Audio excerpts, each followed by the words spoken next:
हाय, hello, नमस्ते।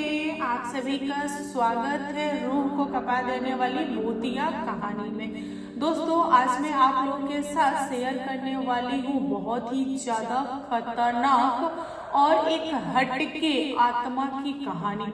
एक ऐसी आत्मा जिसने दुनिया बहुत ही दर्दनाक तरीके से छोड़ी, लेकिन जब उसकी आत्मा लौटी उसने पूरे घर वालों को तबाह कर दिया। वह आत्मा एक अलग रूप में आई और उसने सबका जीना हराम कर दिया। लोग बताते हैं कि उस आत्मा का कहर इतना ज्यादा हो गया था कि गांव वाले पूरे डरते थे। गांव वाले बहुत तरह के उपाय करते थे उससे बचने के लिए। तो चलिए बिना देर किए कहानी शुरू करते हैं और बताते हैं कि एक्चुअल में उस आत्मा के साथ क्या हुआ जो उसने इतना भयानक रूप लिया। दोस्तों, आज की जो भूतिया कहानी है यह कुंदो नाम के एक गांव की सच्ची घटित कहानी है।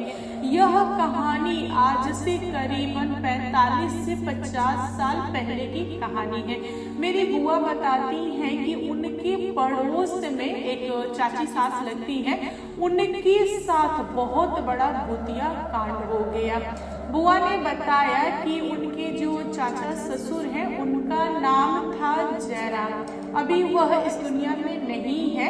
उनकी वाइफ जो थी उनका नाम था ललिता और इन दोनों की शादी को करीबन 10 से 11 साल बीत चुके थे, लेकिन इनको कोई भी बच्चा नहीं था। पूरे घर वाले और गांव वाले ललिता को बहुत ज्यादा ताना मारते थे, उसका जीना हराम किया हुआ था। वे लोग उसे चैन से जीने नहीं देते थे। और जो ललिता की सास थी वह ललिता को बोलती थी कि अगर इस साल तुमको बच्चा नहीं हुआ तो मैं अपने बेटे की दूसरी शादी करा दूंगी। ललिता सब कुछ चुपचाप बर्दाश्त करती थी। वह मैके भी नहीं जा सकती थी क्योंकि उसके जो मैके वाले थे वह बहुत ज्यादा गरीब थे और वह लोग ललिता को रखते नहीं, इसीलिए उसके पास मजबूरी थी कि ससुराल में ही मुंह बंद करके जीना और वहीं पे रहना। धीरे धीरे टाइम कटा और ललिता के ससुराल वालों को ऐसा लग गया कि अब यह औरत कभी भी मां नहीं बन सकती। फिर उन लोगों ने क्या किया कि जयराम की शादी एक नई लड़की से करा दिया। जो लड़की आई थी घर में दुल्हन बन के, उसका नाम था मालती। मालती भी एक गरीब परिवार से थी, लेकिन मालती का जो नेचर था वह काफी अच्छा था। दोस्तों, धीरे धीरे समय कटा और जो मालती थी वह ललिता को अपना ली। ललिता ने भी धीरे धीरे प्यार वगैरह दिखाना स्टार्ट कर दिया मालती को। सब कुछ नॉर्मल चल रहा था। मालती की शादी को लगभग 7-8 महीने हो चुके थे और एक दिन घर वालों को पता चला कि वह मां बनने वाली है। जो घर वाले थे उनकी खुशी का कोई भी ठिकाना नहीं था। घर वाले बहुत ज्यादा खुश हुए और घर वालों ने बहुत ज्यादा लाड दुलार प्यार वगैरह देना स्टार्ट कर दिया मालती को। यहाँ पे ललिता को सारे लोगों ने इग्नोर किया और यह बात ललिता को अच्छी नहीं लगी। वह घर वालों की सेवा करती थी प्लस अपनी सौतन की भी सेवा करती थी, लेकिन लोग उसको भाव नहीं देते थे। ललिता का पति जयराम वह भी अपनी पहले वाली वाइफ को बिल्कुल भी नहीं पूछता था, उसने तो बिल्कुल ही छोड़ दिया। धीरे धीरे समय कटा और मालती ने एक बहुत ही सुंदर से बच्चे को जन्म दिया। जो बच्चा था वह लड़का था। इस चीज को लेके घर वाले बहुत खुश थे। पूरे गांव में मिठाई वगैरह बांटा गया। गांव वाले भी खुश थे, लेकिन जो ललिता के ऊपर बीत रही थी वह किसी ने भी ध्यान नहीं दिया। जो छोटा वाला बच्चा था उसका नाम इन लोगों ने लड्डू रखा प्यार से, क्योंकि वह गोल मटोल था लड्डू जैसा, इसलिए। और वह बच्चा करीबन साल या 1.5 साल का ही हुआ था कि उसकी जो माँ थी मालती वह दोबारा गुड न्यूज देती है घर वालों को।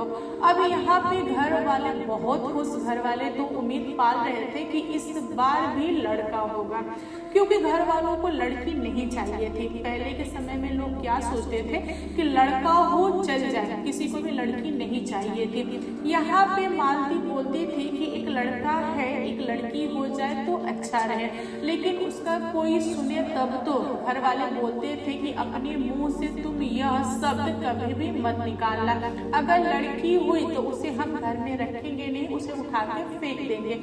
इतना कुछ सुनने के बाद से मालती जो थी वह भगवान के पास जाकर प्रेयर करती थी, भगवान लड़का ही देना, ऐसा ना हो कि बेटी हो जाए और उसके साथ सचमुच में इन लोगों ने कुछ उल्टा सीधा किया तो यह ठीक नहीं होगा।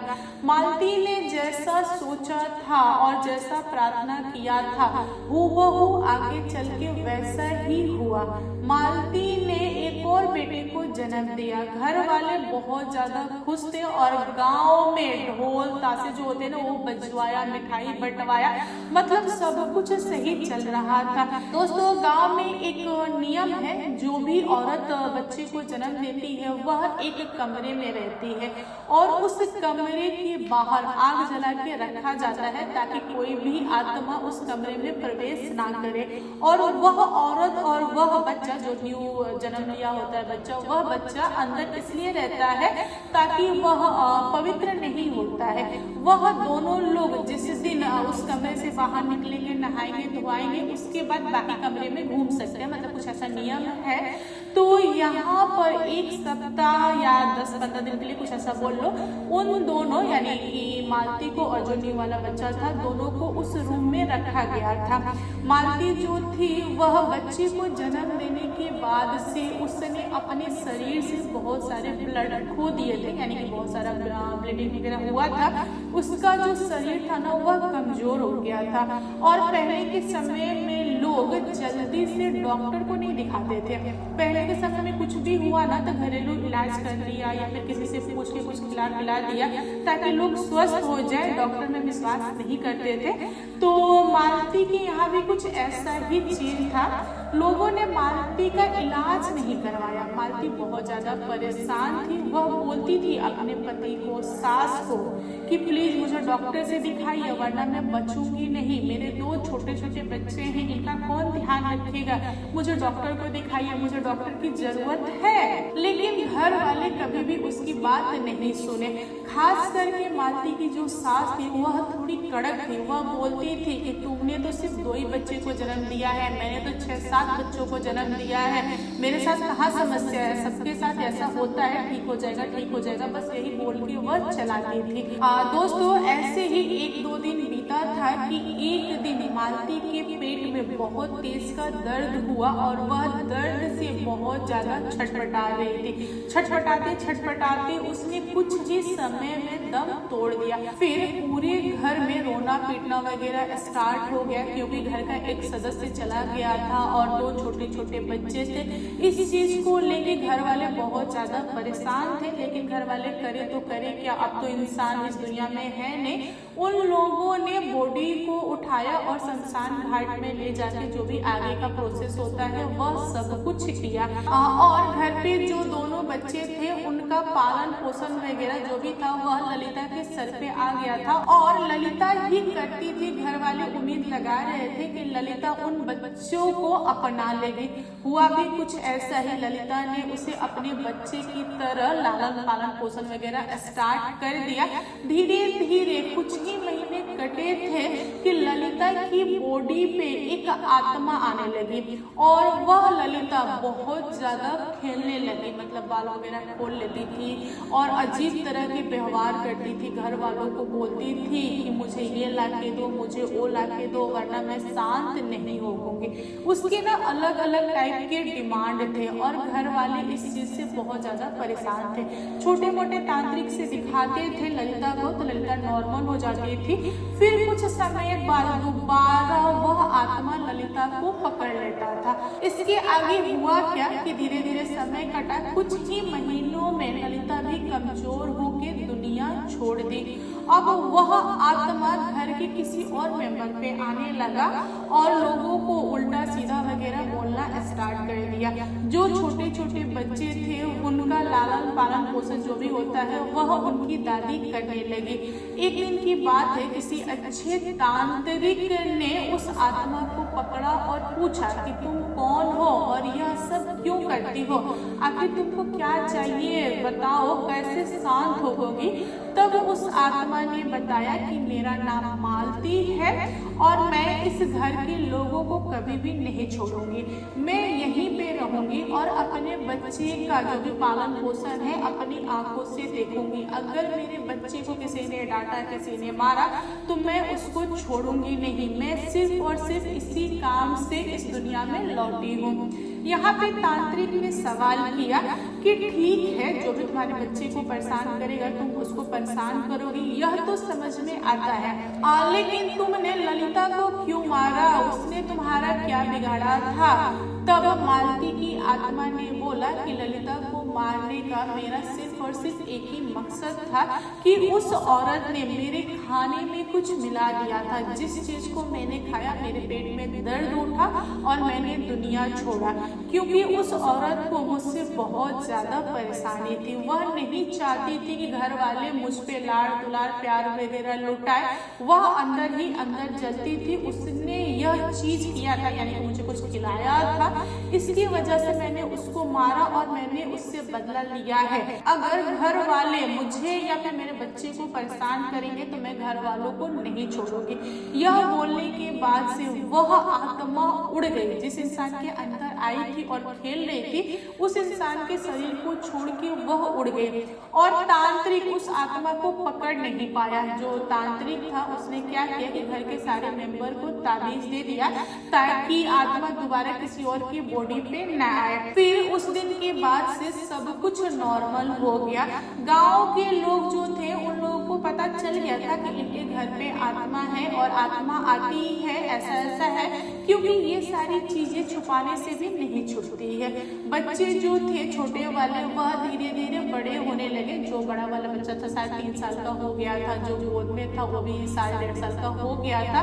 और यहाँ पे जयराम की जो माँ थी वह बीमार रहने लगी थी। उनसे ना बच्चों का लालन पालन नहीं हो पाता था, इसीलिए उन्होंने मालती की छोटी बहन कलावती थी उसके पास खबर भिजवाया, यानी कि उसके यहाँ खबर भिजवाया कि अभी आप लोगों ने कलावती की शादी नहीं किया है तो जयराम से शादी कर दीजिए, क्योंकि हम लोग का मानना है कि जो बच्चा है इसकी परवरिश इसकी मौसी के अलावा कौन करेगा।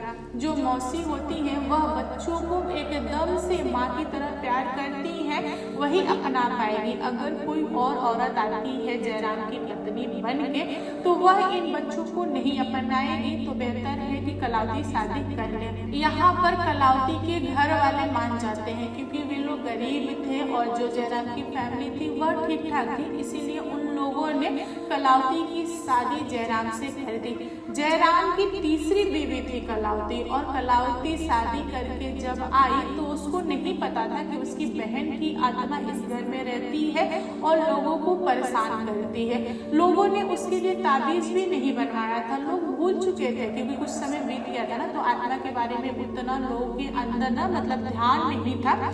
लोगों ने इस चीज को नॉर्मल लिया और उन लोगों ने बात विचार भी कभी किया था कि क्या कर लेगी, बहन है, बहन के ऊपर तो नहीं आएगी ना, आत्मा को तो इतना सेंस होगा ही, मतलब कुछ इस टाइप की चीजें थी। धीरे धीरे समय बीता और कलावती भी प्रेग्नेंट हो गई।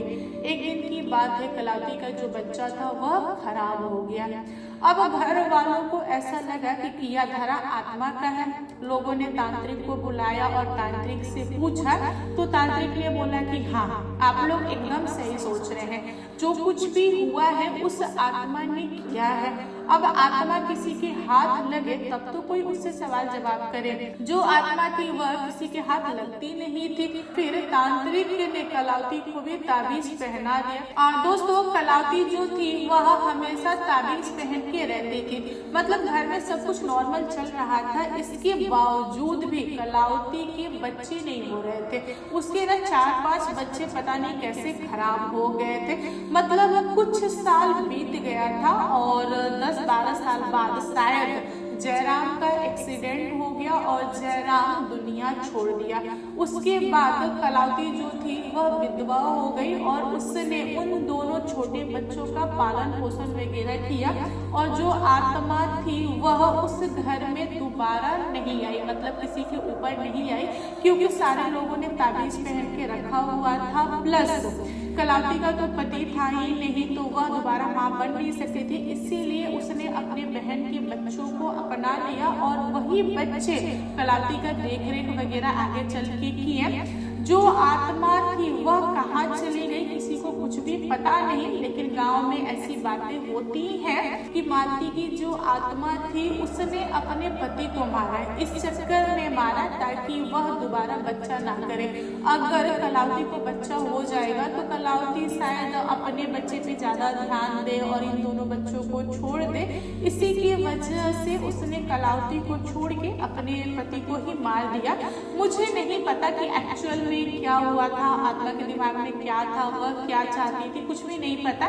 बस लोगों ने ऐसा बोला है, तो यह चीज मेरी बुआ जानती थी, उन्होंने मुझे यह चीज बताया था। तो दोस्तों आप लोगों को क्या लगता है, मतलब आत्मा का किया धरा है या फिर ऐसे नॉर्मली एक्सीडेंट हुआ तो उन्होंने दुनिया छोड़ दिया?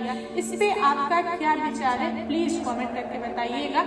और आज की कहानी कैसी लगी ये भी कमेंट करके बताइएगा। कहानी पसंद आया हो तो प्लीज लाइक एंड शेयर कीजिएगा और मेरे चैनल पे न्यू आए हो तो चैनल को सब्सक्राइब करना। Thank you, bye bye.